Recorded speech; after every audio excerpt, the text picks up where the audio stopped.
alternative spellings. And so part of the reason that you're walking through this, just so that the track of this remains self-evident, is to caution people against, to alert people to the fact that the sorts of programs that Hitler both ran and elicited from people are lurking in our, let's say, in our genome, in our set of biological possibilities. And we have to be very awake to that fact on an ongoing basis. They are lurking in our genomes, which does not mean that we as adults have this as a possibility. Many people will not go along with this. Other people have it lurking to be triggered. And I think, what worries me is that Trump, I think very cynically, utilized this lurking program in order to gain office, that he played upon the fact that certain people were waiting to hear those noises. And what he said about Charlottesville, again, he did not go after the white nationalists the way Did you see the white nationalist response? Did you see? No. The Daily Storm had. Is that what it's called? I think One of the white nationalist papers had a breakdown of what Trump did, and that essentially at the end they were saying he didn't go after us, he didn't target us. This was very good. He was very clear that it was all sides, and that he never once targeted us. He didn't say anything bad about us. See, and then they said, "God bless Trump" at the end of it. There's a real tricky issue there about truth, because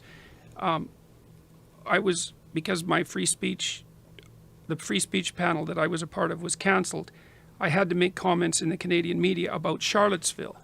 And so I really had to think about what Trump said, because the fact that there is reprehensible behavior on both sides of the extremes of the distribution is true. However, truth is a tricky thing because you have to take the temporal context into account. Because I would say you can imagine that there are white lies and black truths. A black truth is when you use the truth in a way that isn't truthful, just like a white lie is when you lie in a way that isn't harmful. You can use the truth to wound and hurt, and what that really means is that you've misused the truth, and so it's actually a complex form of lie. But what Trump did wrong, this is independent of whether or not he was actually engaging in manipulation or deceit, was he failed to specify the time and the place for the utterance, because what he should have come out and done was said, I unequivocally denounce the white supremacist racism that emerged in Charlottesville. Yes. And then he should have shut up.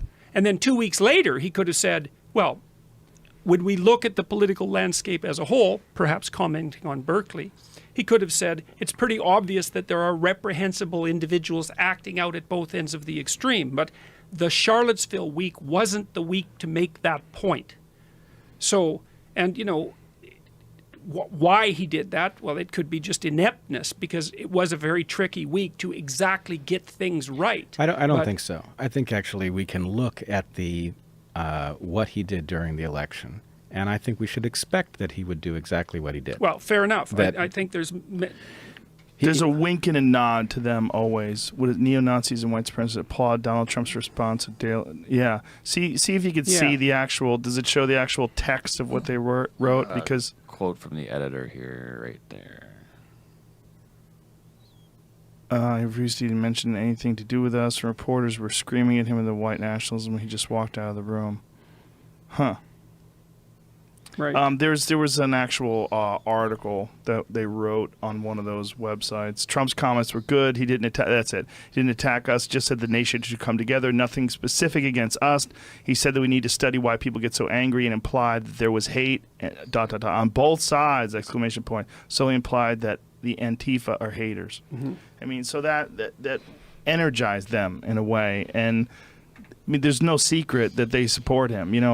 My friend Alonzo Bowden has a very funny quote. He's a comedian. He goes, "Not all Trump supporters are racist, but all racists are Trump supporters." Right. And it's a great quote, and there's political power in that. Whether or not Trump is a racist, or whether it's the wink and the nod to that side, that is the only wink and the nod that they're getting.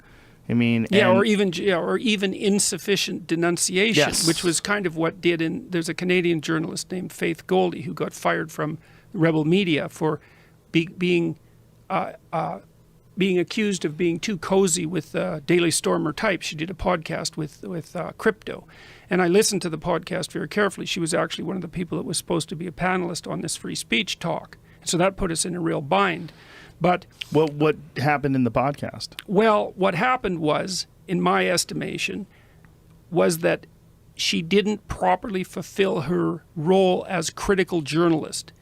It was sort of like a discussion with your friendly neighborhood neo-Nazi. And what I mean by that is she didn't ally herself with any of the purported aims of the neo-Nazi people she was talking to, but I think she failed to criticize them sufficiently. She didn't ask the tough questions, you know. Now, and that was it was a fatal error. I mean, she got fired from Rebel Media, and it's going to have terrible repercussions for her, although she may land on her feet. But Rebel Media is very conservative as well, right? it's certainly by Canadian standards. Yeah, that's right. No, Rebel Media it imploded in the aftermath of Charlottesville because of what Faith Goldie did with the Daily. It wasn't even the Daily Stormer. It was a group called Crypto, but they're associated with the Daily Stormer. So she went on there, which I think you could make a case that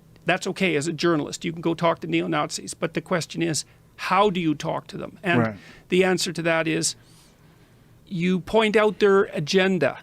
You don't allow them to masquerade as friendly, innocent people. You can't do that. And so I would say she damned herself by insufficiently criticizing the villains. It was something like that. You familiar? I'm sure you are familiar with Louis Theroux. No, I'm not, actually. Louis Theroux, the documentarian. Do you know him from England? Fascinating guy. Fantastic. Like one of the best. And one of the things that he's done is, he's interviewed a ton of different people, but one of the great ones that he did was the Westboro Baptist Church.